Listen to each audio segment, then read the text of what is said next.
ഇത് കാണുമ്പോഴേ നമ്മളെ ചെറുപ്പത്തെ കല്യാണ വീട് ഓർമ്മയില്ലേ? പണ്ടൊക്കെ ഇങ്ങനെയല്ലായിരുന്നു. ഇപ്പം അങ്ങനെയൊന്നുമില്ല അല്ലേ. നട്ടപ്പാതിരായിട്ടുണ്ട്. ഞങ്ങൾ കുറച്ച് റിട്ടേൺ ഗിഫ്റ്റ് വാങ്ങാൻ വേണ്ടി വന്നതാണ്. നാളെ ചെറിയൊരു പാർട്ടി ഉണ്ട്, അപ്പോൾ അവർക്ക് കൊടുക്കാനാണ്. എന്തൊക്കെ കുറേ വാങ്ങിക്കണം എന്ന് എനിക്ക് ആഗ്രഹം ഉണ്ടായിരുന്നു.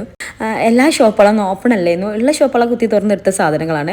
പിന്നെ മക്കൾക്ക് ഇഷ്ടமான രീതിയിലുള്ള ക്യൂട്ട് സാധനങ്ങൾ വാങ്ങിക്കാനാണ് എനിക്ക് ആഗ്രഹം കേട്ടോ. അപ്പോൾ അതൊക്കെ ഇങ്ങനത്തെ ഓരോ കുട്ടി സാധനങ്ങളാണ്. നല്ല ഭംഗിയുള്ള ഒരു ക്യൂട്ടായിട്ടുള്ള ഐറ്റംസാണ്. അവരുടെ ഇഷ്ടങ്ങളെ കുറച്ചൊക്കെ എനിക്കറിയാലോ, അപ്പോൾ അതുമായി ബന്ധപ്പെട്ടിട്ടാണ് വാങ്ങിയത്. അതുപോലെ തന്നെ ഗിഫ്റ്റ് എടുക്കുമ്പോൾ ഉമ്മമാരെയും കുട്ടികളും എല്ലാവരും സ്പെഷ്യലായിട്ട് പരിഗണിക്കണം എന്ന് എനിക്ക് നിർബന്ധം ഉണ്ടായിരുന്നു. അതുകൊണ്ട് തന്നെ എല്ലാവർക്കും ഓരോ ഗിഫ്റ്റ് സ്പെഷ്യലായിട്ട് വെച്ചിട്ടുണ്ടായിരുന്നു. നേരെ ഏകദേശം 3:30 മണിയായിട്ടുണ്ട്. പക്ഷേ എനിക്കതൊന്നും വിഷയമില്ലായിരുന്നു. ഞാൻ ഭയങ്കര എക്സൈറ്റ്മെൻറ്റിലായിരുന്നു. ഉറക്കം വന്നിട്ടേ ഇല്ലായിരുന്നു. മൂന്നാൾക്കും ഞാൻ സ്പെഷ്യലായിട്ട് പ്രത്യേകം ബാഗിലാക്കി വെച്ച് എല്ലാവർക്കും എല്ലാതും വാങ്ങിയിട്ടുണ്ടെന്ന് പിന്നെയും ഉറപ്പ് വരുത്തി എല്ലാം കൂടി ഒരു കവറിൽ അടുക്കി വെച്ചിട്ടാണ് ഉറങ്ങാൻ കിടന്നത്. Good morning. അത് രാവിലെ 8 മണിക്കിൻ്റെ ടീംസൊക്കെ എത്തിയിട്ടുണ്ട് കേട്ടോ. ഞാൻ ഭയങ്കര സന്തോഷത്തിലാണ്. ഞങ്ങളൊരു നാട്ടിലത്തെ കല്യാണ തലേന്നിൻ്റെ ഒരു സെറ്റപ്പിൽ ഇരുന്ന് ഉള്ളിയൊക്കെ തൊലിക്കാൻ കേട്ടോ, നല്ല കാര്യങ്ങളൊക്കെ പറഞ്ഞുകൊണ്ട്. ഇന്നലെ നൈറ്റിൽ തന്നെ സുർക്കി ഉപ്പും മുളകൊക്കെ ഇട്ട് വെച്ച ചിക്കനാണ് കേട്ടോ. രാത്രി ചൂടാനുള്ളതാണ്. ഒരുപാട് ഉണ്ടായതുകൊണ്ട് തന്നെ ഫ്രിഡ്ജിൻ്റെ ബോക്സ് ക്ലീൻ ചെയ്ത് ഇതിൽ വെച്ചതായിരുന്നു കേട്ടോ. ഇങ്ങനത്തെ പരിപാടി എന്നുള്ളത് അവരൊക്കെ ഒന്ന് എടുത്ത് മസാല തേച്ച് കുട്ടപ്പന്മാരാക്കി വെക്കണം. എല്ലാവരും കൂടെ തീരുമാനിച്ച് ഒരു സ്പെഷ്യൽ മസാല ഉണ്ടാക്കി അതങ്ങോട്ട് തീർത്ത്. ഉച്ചയോടെ നല്ല അടിപൊളിയായിരുന്നു. മുട്ടിയാത്തന്നെ സ്പെഷ്യൽ പപ്പടക്കറി ഉണ്ടായിരുന്നു, ഓംലേറ്റ് ഉണ്ടായിരുന്നു, അതുപോലെ തന്നെ ചെറുപ്പയർ ഉപ്പേരി, അങ്ങനെ പലതും ഉണ്ടായിരുന്നു കേട്ടോ. നമ്മൾ എന്തൊക്കെയോ ഒരു നെസ്റ്റോളജി ഫീൽ ചെയ്യുന്ന ഫുഡായിരുന്നു. കറക്റ്റ് ടൈമിലാണ് മീന കറക്റ്റ് സാധനമായിട്ട് വന്നത് കേട്ടോ.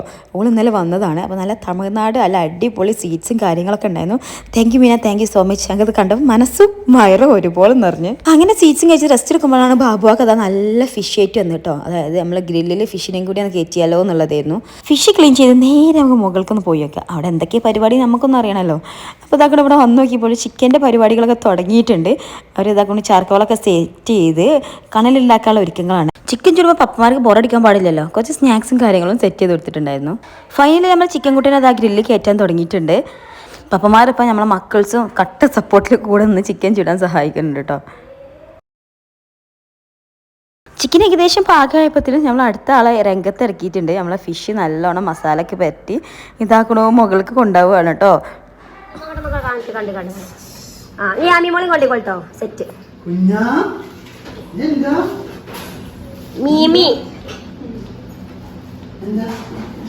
ഫൈനലി കുട്ടികളെയും ചിക്കനും ഫിഷും ഒക്കെ മുകളിലെത്തിയിട്ടുണ്ട്. ഞങ്ങൾ ഫുൾ ഫ്രീ ആയിട്ടല്ലേ ഇരിക്കുന്നത്. ഞങ്ങൾ വലിയ മക്കൾ ഇടയ്ക്കിടയ്ക്ക് വന്ന് പോകുന്നു കേട്ടോ.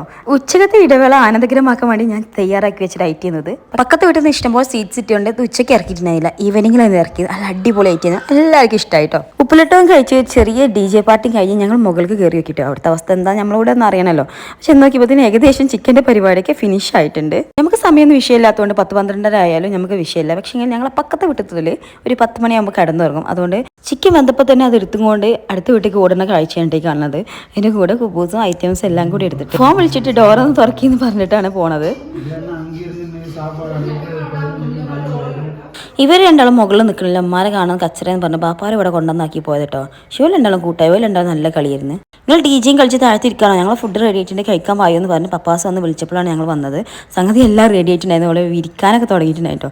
Full duty പപ്പാസിനായിരുന്നു. ഞങ്ങൾ ശരിക്കും നല്ല ഫ്രീ നിന്ന് രാവിലെ മുതൽ അങ്ങനെ പറയാൻ പറ്റുമോ ഇല്ല, മസാല കൂട്ടലും കാര്യങ്ങളും അങ്ങനെയൊക്കെ ഉണ്ടായിരുന്നു. പക്ഷെ നമുക്കൊരു സന്തോഷമുള്ള ഫ്രീ ടൈം ഉണ്ടല്ലോ, അതുപോലെ ഫീൽ ചെയ്യുന്നു. പണി ഉണ്ടായിരുന്നു, എന്നാലും നമുക്ക് നല്ലൊരു സന്തോഷമുള്ള സമയമായിരുന്നു. സമയം മാറിയതിനനുസരിച്ച് തന്നെ ചെറിയ കാറ്റൊക്കെ വന്നു തുടങ്ങി. ചെറിയൊരു ഇളം തണുപ്പുള്ള കാറ്റ് കേട്ടോ. ചൂടുകാലത്ത് നിന്ന് തണുപ്പ് കാലാവണീൻ്റെ ഇടയിലുള്ള ഒരു നോർമൽ ഡേയ്സ് ഉണ്ടല്ലോ, ഒരു നോർമൽ 1 മന്ത് ഉണ്ടല്ലോ, ആ ഒരു കാലാവസ്ഥയ്ക്ക് ചേഞ്ച് ആവാനുള്ള തയ്യാറെടുപ്പിനുള്ള ചെറിയ കാറ്റിങ്ങനെ വരുന്നുണ്ടായിരുന്നു. നല്ല രസമുണ്ടായിരുന്നു ടെറസിൻ്റെ മുകളിൽ ഇരിക്കാൻ വേണ്ടിയിട്ട്.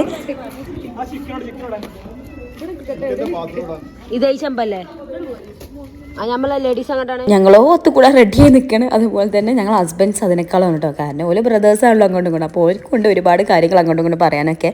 ഈ വർക്ക് ലോഡും കാര്യങ്ങളൊക്കെ ഒന്ന് ഇറക്കി വെച്ചൊന്ന് റിലാക്സ് ചെയ്യാനുള്ള സമയം കൂടിയാണ് ഈ ഒത്തുകൂടുന്ന സമയം.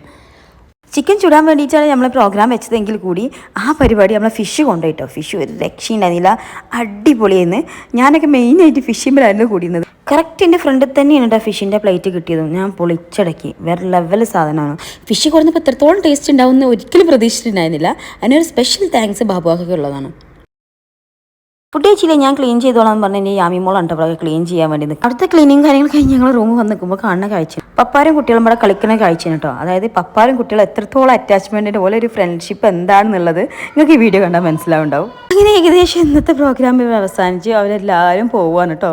നല്ലൊരു വിഷമമാണ്. എത്ര സമയം ഞങ്ങൾ ഒരുമിച്ച് നിന്നാലും ഒരു പോവാൻ നേരത്തെ ഒരു സങ്കടമുണ്ട്. യാമിമോൾ നല്ല കരച്ചിലായിരുന്നു.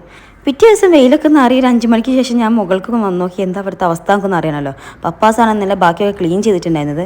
ഈ ഗ്രില്ല് ക്ലീൻ ചെയ്യാണ്ടായിരുന്നു. അപ്പോൾ ഞാനത് ക്ലീൻ ചെയ്യാൻ വേണ്ടി നിന്നു. അത് കണ്ട് മീനയും താഴത്തുനിന്ന് വന്നു.